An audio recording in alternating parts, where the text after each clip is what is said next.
Hi there, Corona TV viewers. I'm Johnny Damon. You're my bobblehead Joel today, just nod up and down if you agree. Welcome to the show, Mitch. Joel, how are you? Happy birthday to you. And just look at those washboard abs. I know, right? Oh yeah, this is the fittest I've ever been in my life, you know. Happy birthday from Johnny Damon. First of all, let's just do the elbow bump.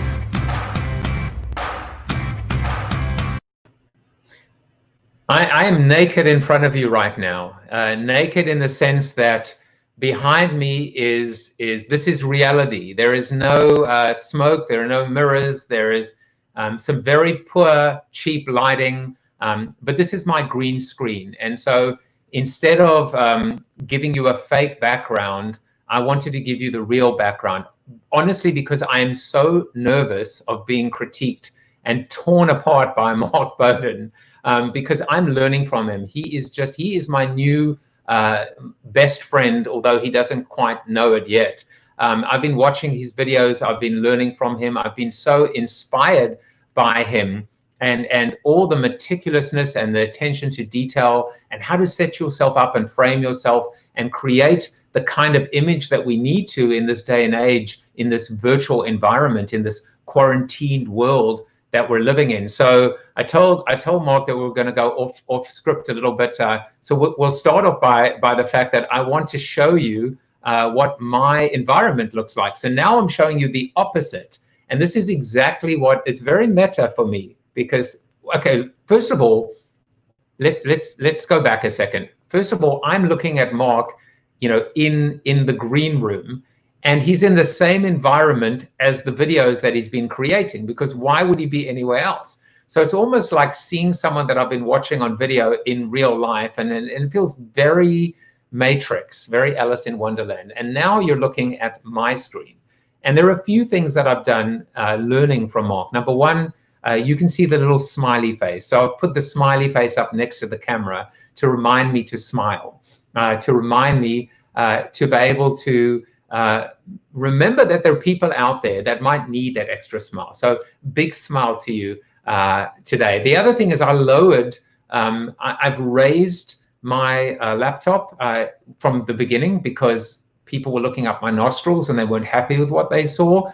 But I raised it maybe a little bit too high, and now it's very much eye level. So I'm experimenting with that. And then the other thing that I did was I've got a couple of notes, which I'm sure I won't even get to because these conversations tend to go in their own direction, and you can see how I've pasted that on the other side. So that's kind of what already how I've been able to implement some of his lessons and learnings as well. As Bob was saying, Joseph pulls the curtain back, yeah, just a little. I mean, I'm still not going to show you that I'm not wearing pants.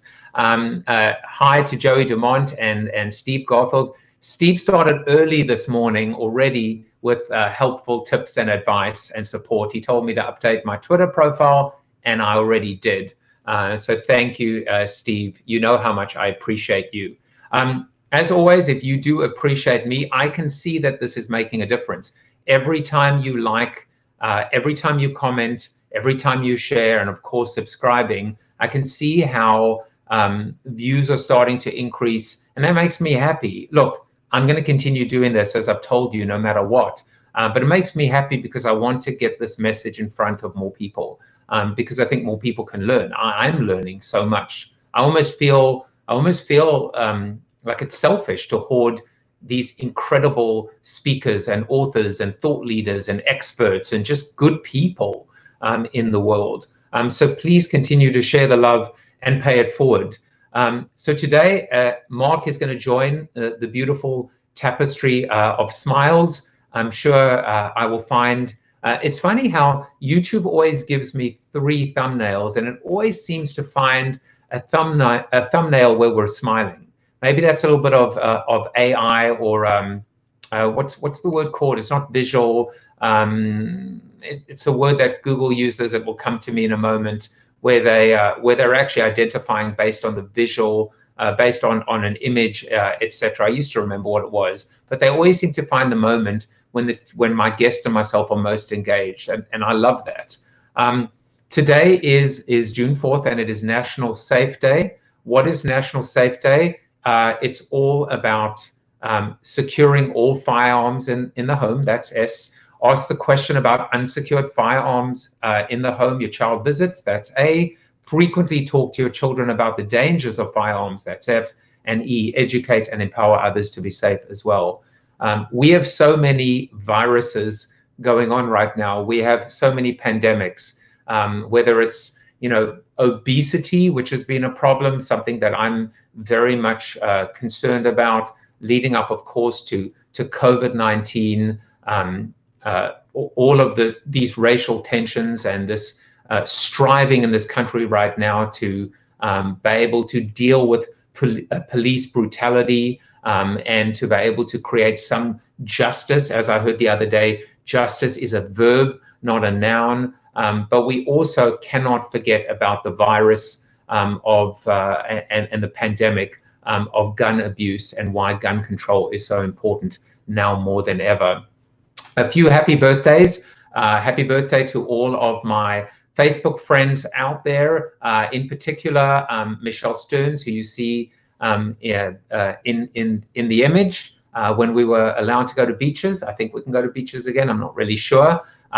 Carlos Fernandez. I have a very interesting story about Carlos Fernandez. I was actually giving a keynote in Mexico, and this man bursts through the crowd, and he pushes people aside, and he shoves keys in front of me, and I'm like, what are these keys? He goes, Audi, these are Audi keys.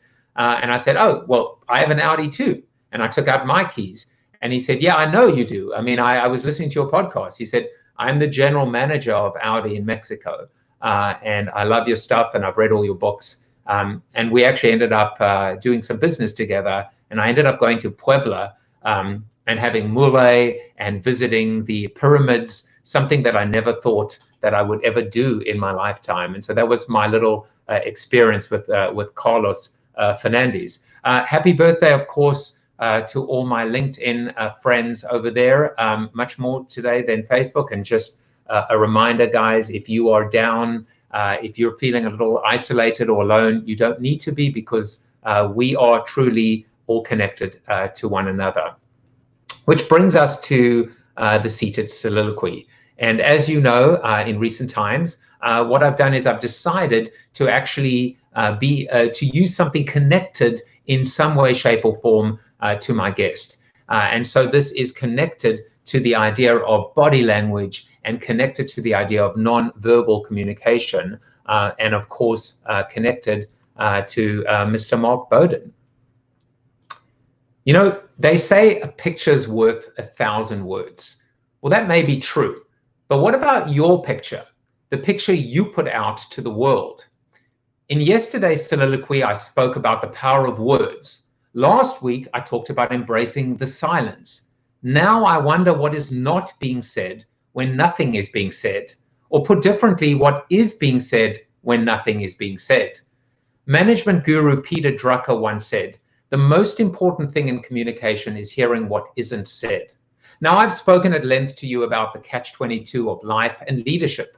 You're damned if you do, you're damned if you don't. Someone's always going to criticize you no matter what you say and no matter how you say it. Well, that's life, and life is tough. And guess what? It's tough at the top, but it's even worse at the bottom. So suck it up and step up to the plate. In a day and age where everything is on the record, and the record is a permanent one, the internet doesn't forget, and even when you try and erase any record of your blunders, some smartass has taken a screenshot of your deleted tweet. The same is most definitely true when it comes to drudging up a tweet from your past, maybe on a drunken binge. Sometimes the past is the present, is the future, right, Hannah B? But you know what? The internet also has a permanent record of what you didn't say. When you remained silent, when you stayed on the sidelines as a spectator and expected, hoped, prayed someone else would make the first move and you wouldn't be noticed.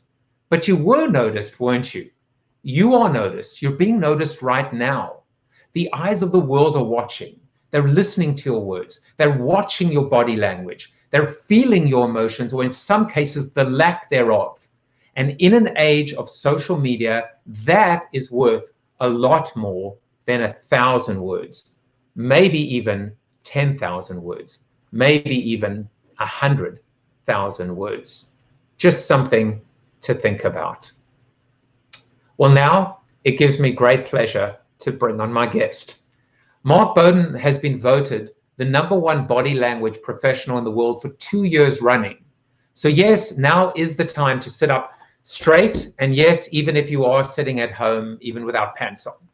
Mark is the founder of communication training company TruthPlane, whose clients include leading business people, politicians, presidents of Fortune 500 companies, and prime ministers of G7 powers.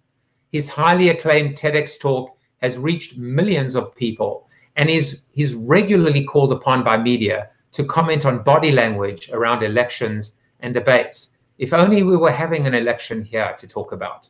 Mark has written 4 books on body language and human behavior, the most recent being Truth and Lies, What People Are Really Thinking, and it has become a Globe and Mail Canadian bestseller.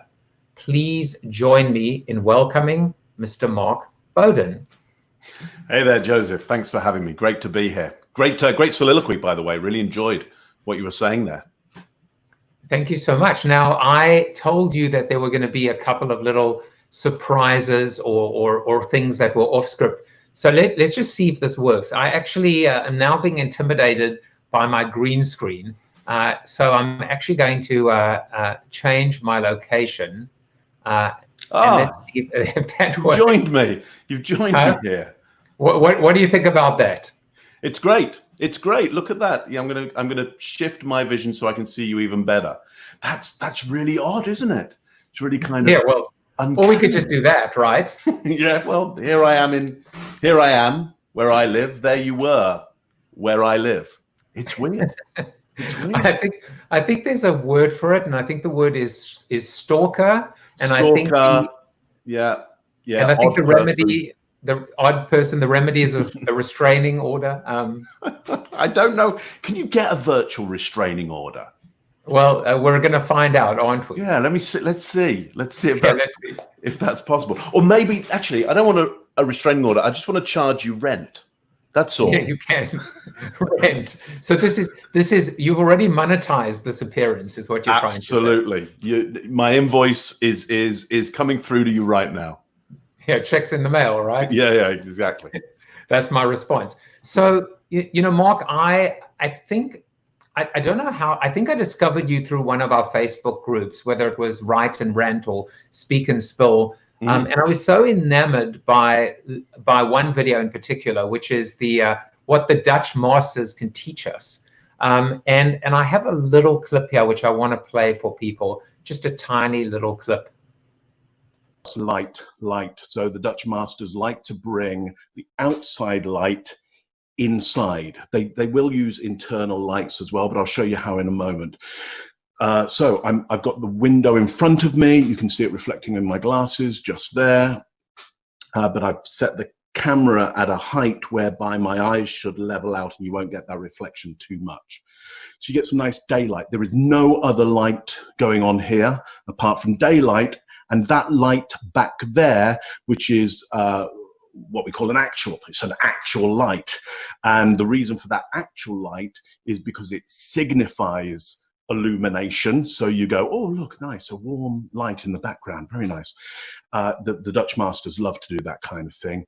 And also, you know how big roughly a light is, a lamp is, and therefore you've got something, a context to put me into. You know how big portraits, pictures would be, you know how big a book normally is, cushions, a sofa, a picture. So you've got an idea to put me into context.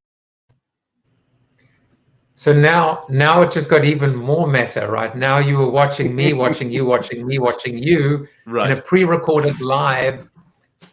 But I loved it, and it was just, you know what I took away from it, Mark, was there were so many things. One is the small details, right? The small details make everything matter so much, and also everything seemed so deliberate and so meticulous and so planned, and the care and consideration that you had put into everything about your environment, it was endearing, because the message to me was, this guy is a pro. and he really cares about what he does, and therefore I care about what he has to say. Yeah, I mean, I think what I'm doing there, to your soliloquy is how can you narrow down what people criticize so that you're making more of a choice about what the conversation becomes about. I don't want us to have a conversation about something that I don't want to talk about. So how can I narrow it down so you're more likely to converse with me, even if it's criticism, because maybe I know how you're going to criticize then, and I've got a plan to countermeasure that, or an argument or something to persuade and influence you around to the way of thinking that I'm looking at. So yes, it is quite meticulous. At the moment, there's a whole area of this room that you just can't see, which is stuff I don't want you to talk about.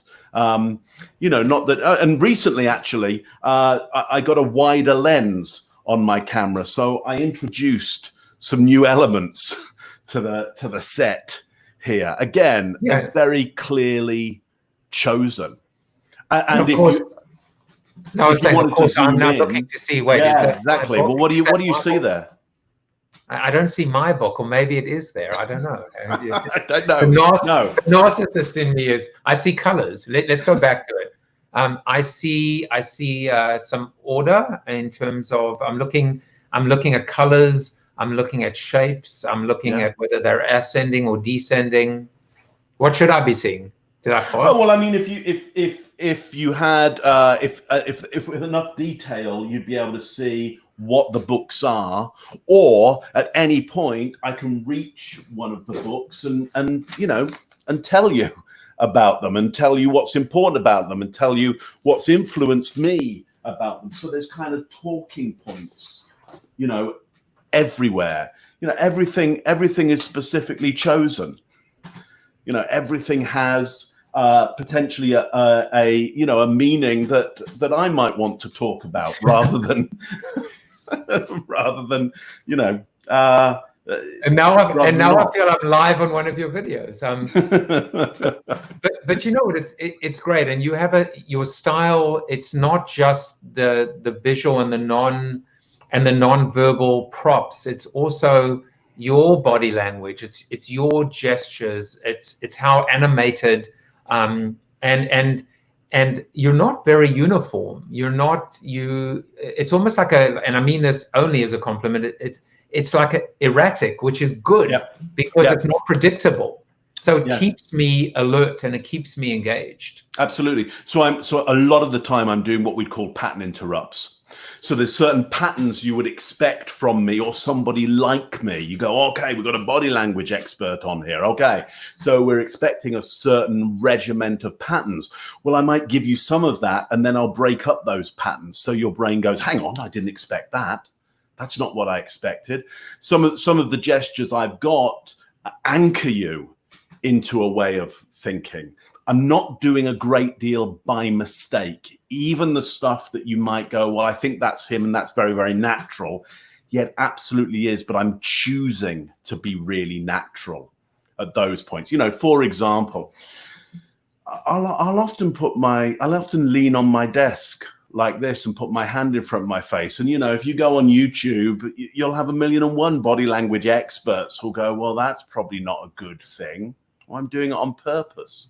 So your mind goes, why is the body language expert covering his face? Why is he being so casual at this point? So look, consciously and unconsciously, there's no real mistakes being made here. Everything's set up very much on purpose, so I can control the meaning of what you say, and meaning in that nautical term, in that I'm trying to direct the viewer all the time towards a certain point.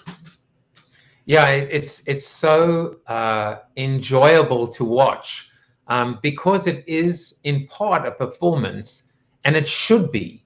It should be, because when we get so complacent, I guess, and lax about certain things that we may not think are being communicated and yet are, we do ourselves a disservice.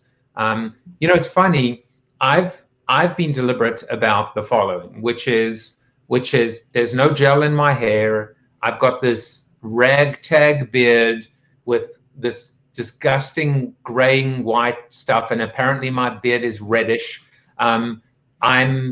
I've decided that I want to be as raw and just as unpolished as possible during these early months of Corona TV. And that's why, and it's deliberate, because I don't want it to be slick. I don't want it to be too polished, but I want to allow the content and my words and my passion and my guests to do all the talking.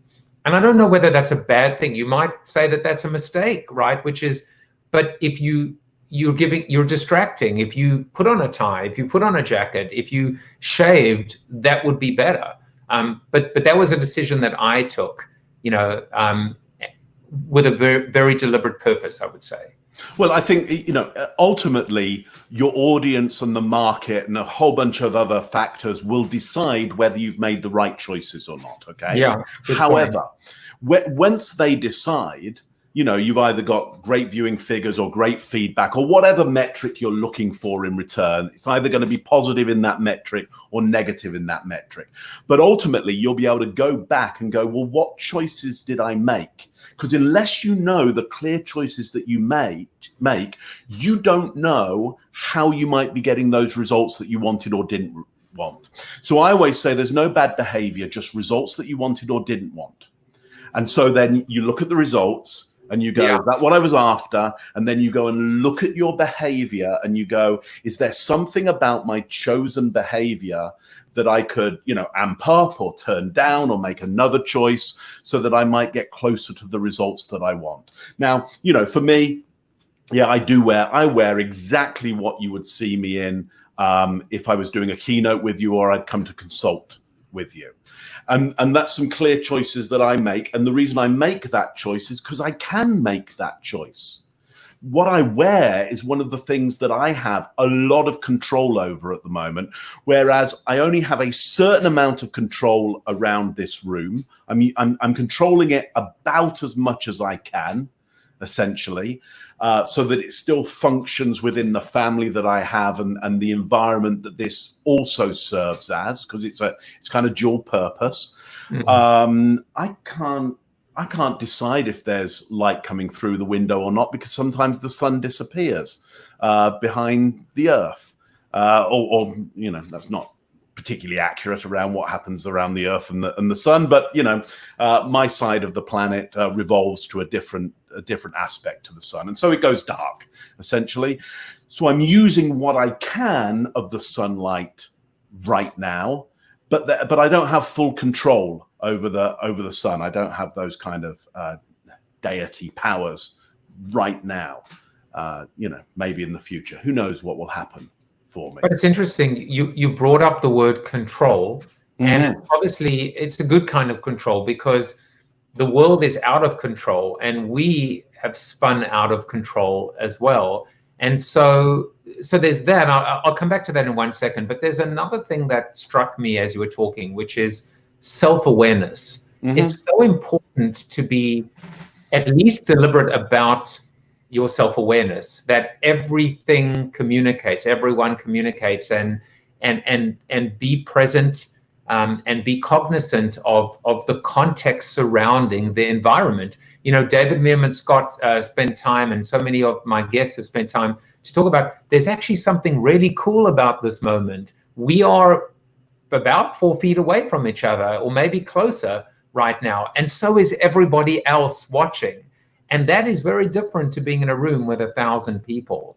So I think, there are certainly advantages and disadvantages of this new reality, this new virtual world. But I would love for you to talk a bit more about the actual reality of the fact that Zoom has replaced, in real life, and how do we take advantage of these limitations, but also be liberated by some of the new things that we can do that maybe we couldn't before. Yeah, so I would say the biggest thing that video conference communication does is take away some of the investment that the audience previously made. You know, previously, if you were to come and see me speak, you potentially got on a plane, you stayed at a hotel, you ate out, you met new people. There was a big pattern interrupt for you, even before you've heard me speak. And now you're in your home office, and you switch from doing what you were doing to, I got to get on that webcast now, and they've got a speaker, and it's Mark, and it's not so much of an investment and a pattern shift. So that's kind of interesting from a speaker point of view, and changing people's minds, because I haven't managed to change your environment very much. And without changing the environment you're in, it's more difficult to change your thinking. And so, what comes up for me is, what am I going to do in this video interaction that will cause more likely your thinking patterns to change, and therefore for you to accept and take on and do any call to actions that I may have for you? How am I going to change your mind? How am I going to influence and persuade you when you haven't really invested that much in being here with me right now? So what do you do? What do you do in that situation? How do you interrupt those patterns and quite frankly, raise the stakes? Because that's what's required, right? How do you raise the level of engagement, intensity, and submission? Because that's really what's required as well. Right. So here's what I do, is I try and interact even more than I would if I was live with you. And so that's why I said, that's the question. What do I do? And which causes, and then I fall silent, which causes you to go, yeah, what do you do? What do you do? Like taking candy from a baby. Yeah. And in fact, I was even a little bit more helpful than I might normally be in these kind of situations, because normally what I might do is go, well, before I give you some of my ideas, what's your instinct around this? What do you think you should do? And then I fall silent again, and I wait for somebody to jump in. I'm telling you. Yeah, well, it's I've got it here on my just like you. Maybe you saw this on one of my videos. I have a little list of things, a little list of things that are I think are important to talk about when we come to virtual communication. And down the bottom is I don't know whether you can read my writing there very well, but down the bottom there is, don't fear the silence. Yeah. Yeah. And it means I've got to ask questions and provoke your neocortex to do some thinking. And then I've got to get feedback from you. And that means I've got to shut up. So what do you think of that, Joseph? I don't know. What do you think of that, Mark? I'm not falling for my own game. I tell you, I've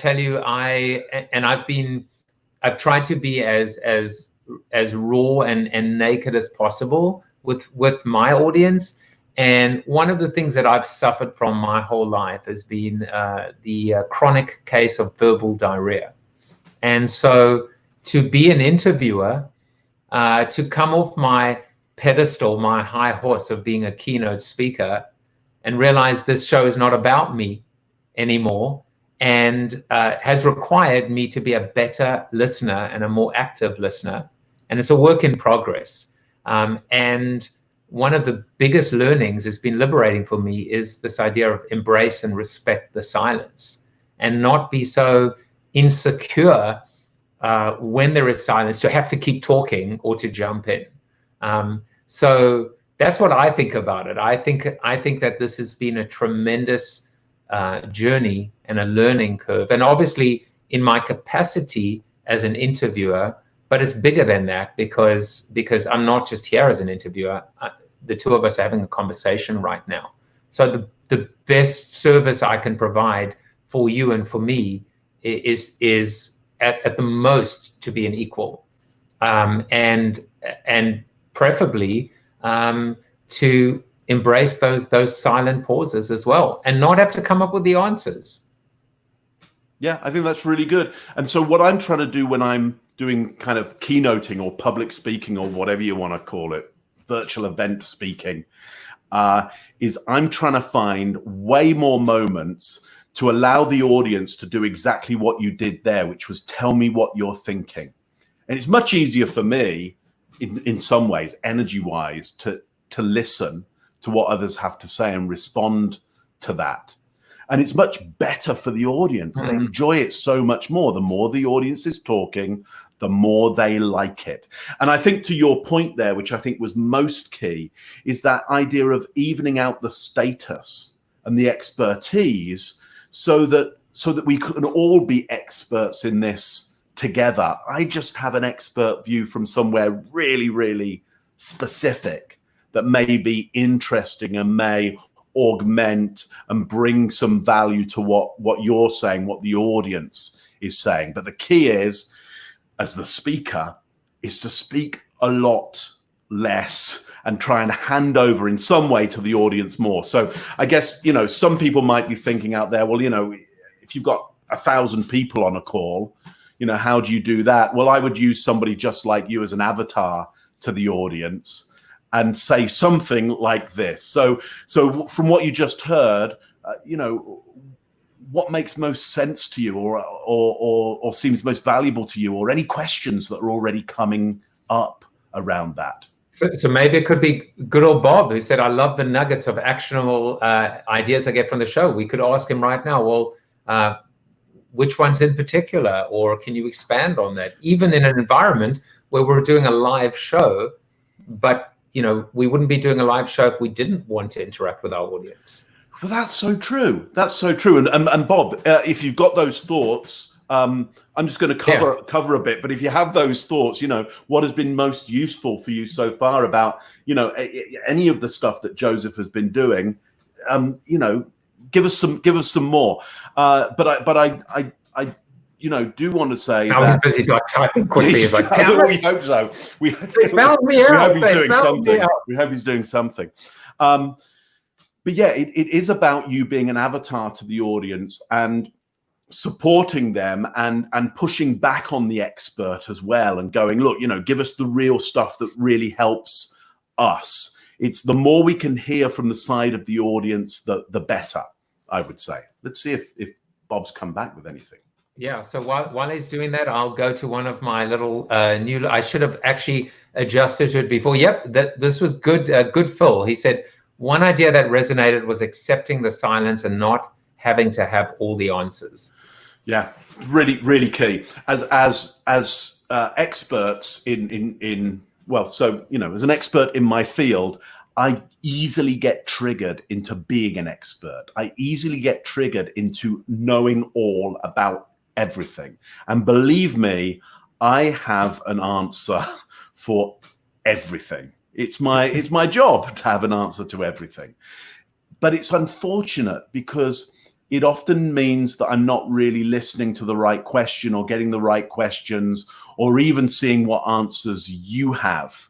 So I got to stop myself in these situations getting triggered into content and find ways of getting triggered into pulling the content out of you. How do I be an expert a little bit less and allow you to be an expert a little bit more? Well, by the way, Mark Lewis said, glad to see two people I know meeting. Mark, good to see you. Yeah, I'm seeing the icon there, Mark, and of you and recognizing that from LinkedIn. And Angus said, you two and your charming accent, so easy to listen to. That's how we fool them, right? That's how people say it really helps to have an English accent, doesn't it? Well, it does. You know, the British went around the world. Commonwealth, conquering and generally saying, if you hear this noise, you're hearing the noise of authority. So, and that still plays out. It's to our benefit. Absolutely. A lot of blood was spilt in order for this sound to work. So just remember that. So I won't read the whole comment from Mike Kuchevsky, but I hope I pronounced that right. But he said, take a look at Canadian Prime Minister Justin Trudeau's 21 second silence after he was asked a question this week. I mean, I remember that, and you know, it's the same thing like 9 minutes. And as I heard today, you know, the 9 minutes associated with the time that George Floyd was, you know, having his life suffocated from him. For anybody in video, anyone who's created video, 9 minutes is like 9 lifetimes when you understand how much time passes. Now, we've spoken a lot about silence, but let's talk about this idea of, and it was one of the things I jotted down for you, which is let's just say we get back into the real world at some point, and we're not just at home, you know, having these delightful conversations, you know, you charging me virtual rent, getting restraining orders, so on and so forth. We go back into the real world and we're wearing masks. We're literally wearing masks. So when we think about body language and the tells, the good and the bad and the ugly, how do we, in fact, and you know, where we're doing this and we're not doing that, how do we actually communicate and use our bodies to emote and connect when we are being held back and covered up? Yeah, so masks is interesting because not only do they have a function, but they have a resonance and a meaning as well, depending on the type of mask that covers the mouth. So it's not enough to just say, so look, first of all, when insufficient data, we default to negatives. So if I can't see, if my instinct can't see enough data, it's not optimistic about that. It's generally pessimistic about that. There'll be some outliers to that, and there'll be some outlier people around that. But if I do a good gamble on that with a big amount of people, I win the bet, essentially. If I put somebody in a mask where they can't see the mouth, and I check for optimism about their message, yeah, it will be more pessimistic than optimistic. You just have to trust me that I win the bet on that. Yes, you'll all know somebody that they're like, I know this person and they don't mind it, or I'd be okay with it. Yes, there's some outliers, but I win the bet on that. So that's what, first of all, we need to understand. If we're meeting people a lot and we're not seeing the full amount of the face, we will not be as optimistic about the messages. Now, beyond that, there is the meaning, the cultural meaning of some of these masks. So let me check in with you, Joseph. Generally, if you see a green surgeon or doctor or nurse's mask, it's that green, does this mean things are going well for you or things are going badly for you?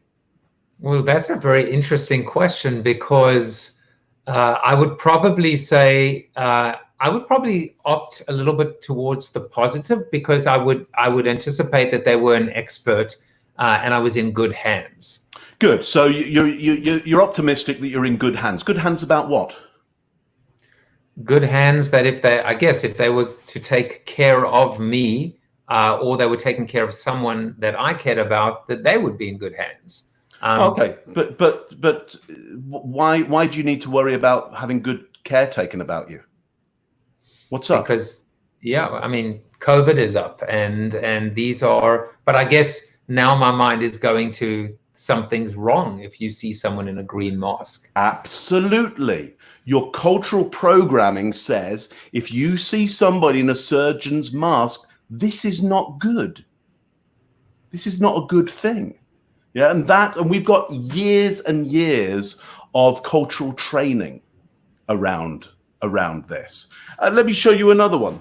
Yeah, this is just something I have lying on the side there. I'm going to put on a mask. Yeah, so you can't see part of my face. Yeah. Is this good news for you or bad news? It's very bad news. Yeah. But it's just me. I just covered up my mouth. So what is it about that tells you it's bad news? Well, there are cultural aspects. Number one. Number two, there's an excessive amount of covering taking place. Number three, there aren't many signs that you of positivity. So I was looking carefully to see, were the eyes glinting, were they squinting, was there a smile somehow buried, and I couldn't find it. Right. And well, let me help you. I'm going to give you from behind this mask. Yeah, you should be able to see it in the eyes. I'll raise those up so you can see my eyes. I'm going to give you a full Duchenne smile, but I'm going to cover with this. Now, good news or bad news? It was unchanged, although the eyes were wide, but I didn't know whether that meant you were about to pounce. Yeah, so you've defaulted to negatives, not only because you can't see part of me, but for many people, yeah, this has a reference. Now, actually, when I was on, there's some colleagues that I work with called the Behavior Panel, and two of them are ex-forces, both Army interrogators. And I was doing that with them, and they both reached down next to them, and they put on theirs. And they were like, "Hey!" And actually, it was a cultural reference of we know some of the same things, we know some of the same environments, some of the same references. So it's not that this is a universal signal, but it is a signal that maybe doesn't narrow the meaning to the point where I want it. So look, all of that to say, not only does a mask cause people to default to a negative. I'm not saying everybody all the time. You got to trust I win the bet. Over time, I win the bet. But also, some of these masks have more meaning than others. So for me, what I'm thinking is one of the things that I can do or might do or should do is to get a creative mask, a mask with a big smile on it, or a mask that not only signals that I mean no harm, I come in peace, but something maybe that is consistent with my personality. And even if I was giving a presentation in front of people, the mask or the creative aspect of the mask would say, he's different, and we can tell a little bit more about his personality, even though he's covered up right now. That might be one way.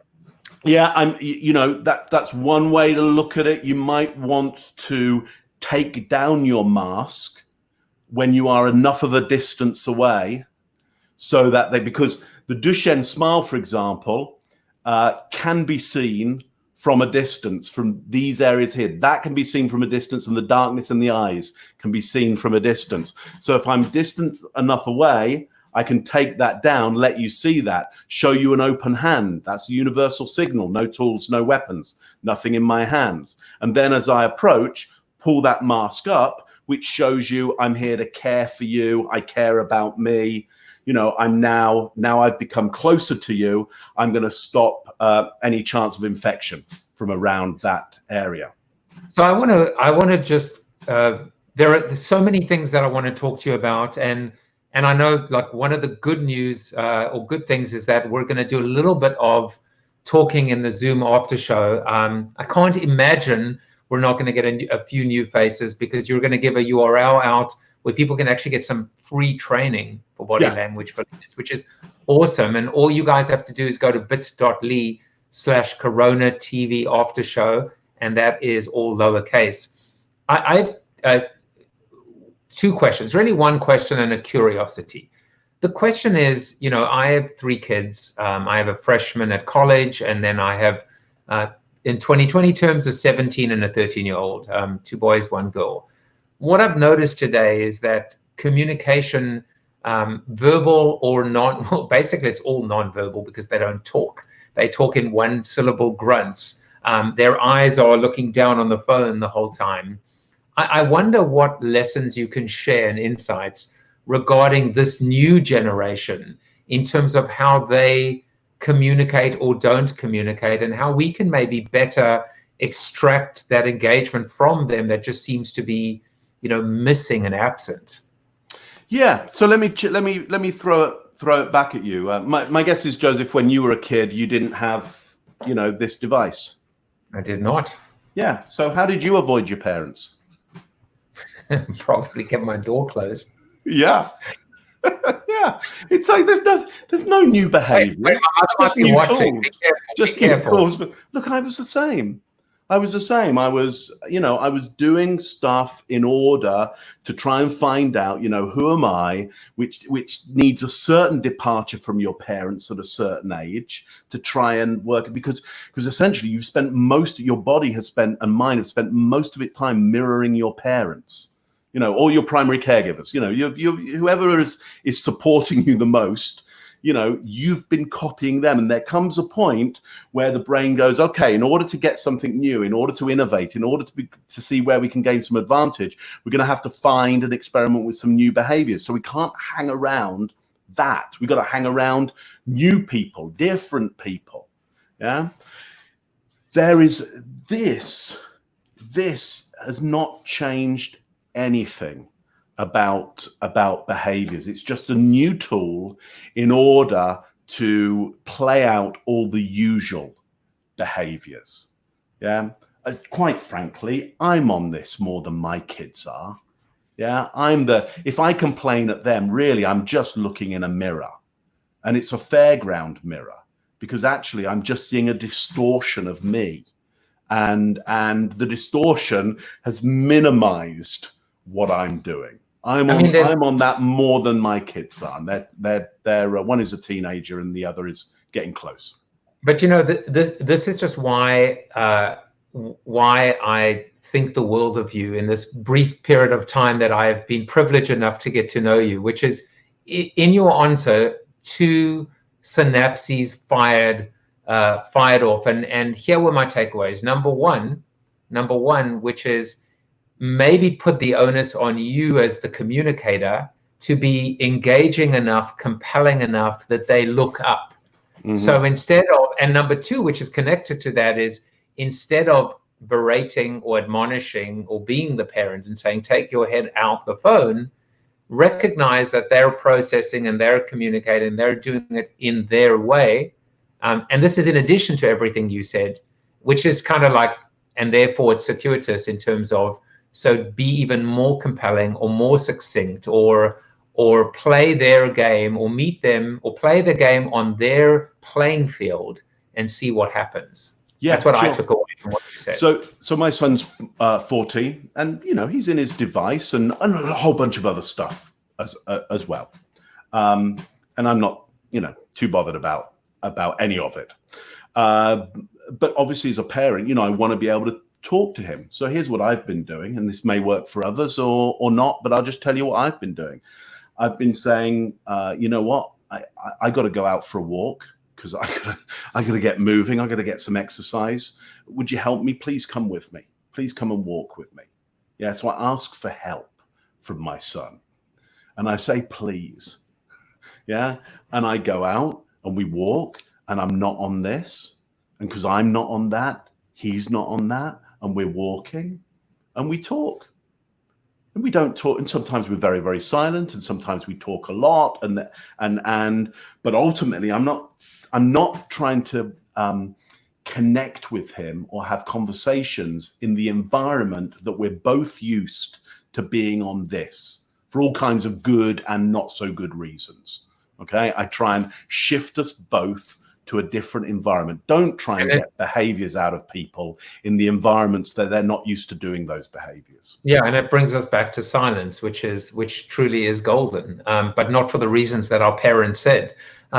So in the time we have left, and I certainly, I should take the time to just let people know there's so much more about Truth Plane and Mark Bowden that you need to know. And by the way, Mark, it's good that I actually pronounced your name correctly the first time, because I saw in the, I guess some people call you Bowden, or they do, and quite honestly, I don't really mind. I've spent my whole life with people. I say what I say is I say Bowden. I'm a Bowden guy. People say. I'm a Bowden guy, always have been. But in addition to like Truth and Lies, I guess I've been giving you a bit of a plug for the whole show, which is very deserved.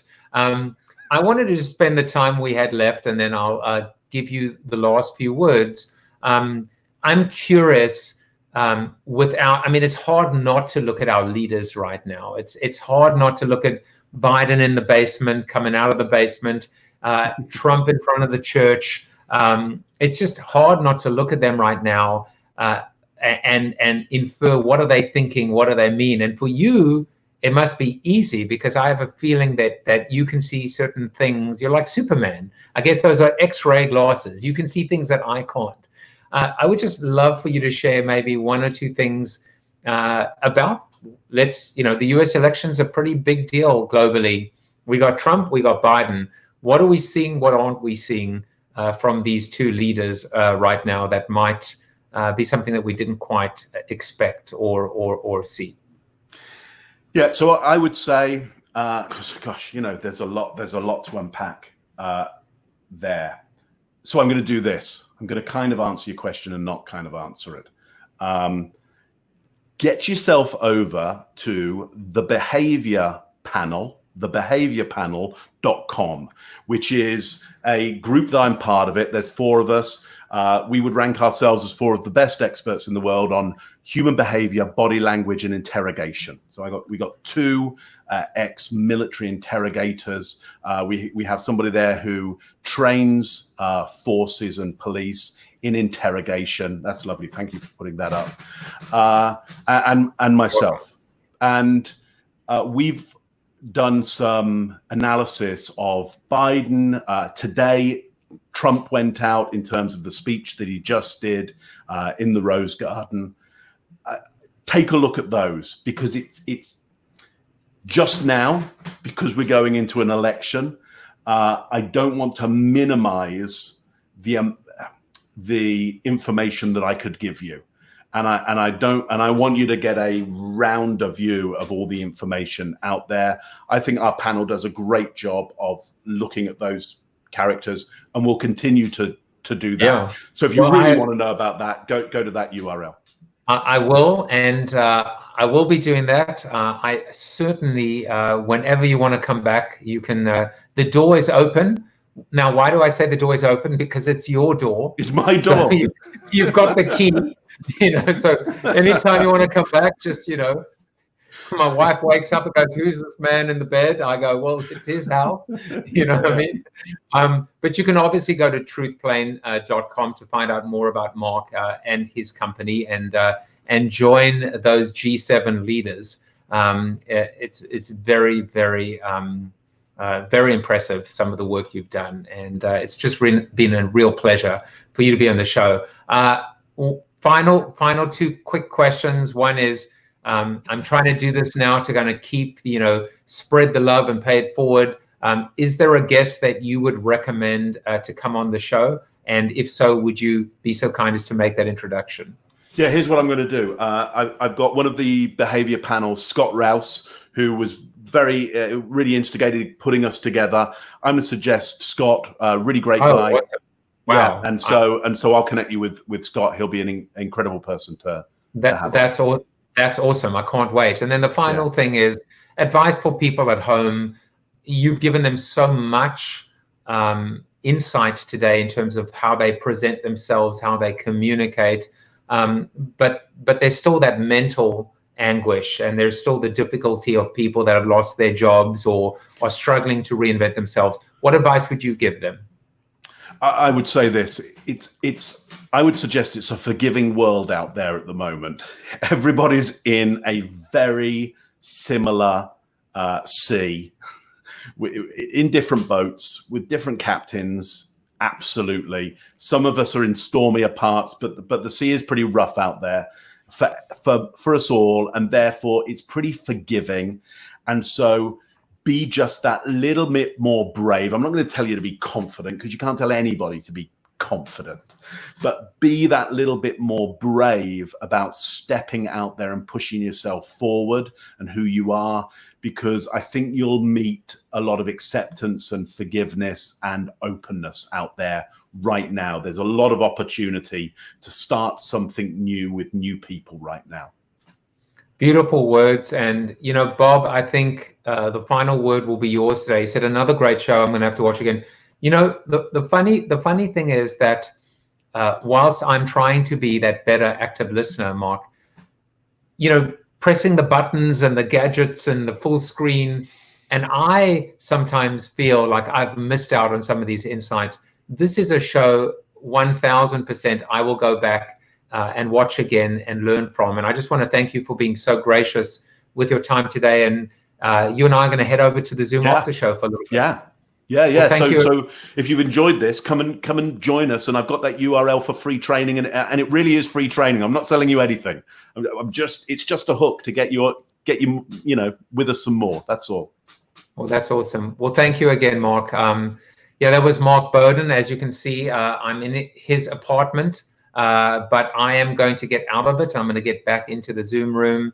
It has been an absolute pleasure to spend time with him, and I will see you guys tomorrow with David Ormano. Take care, everybody, and bye-bye.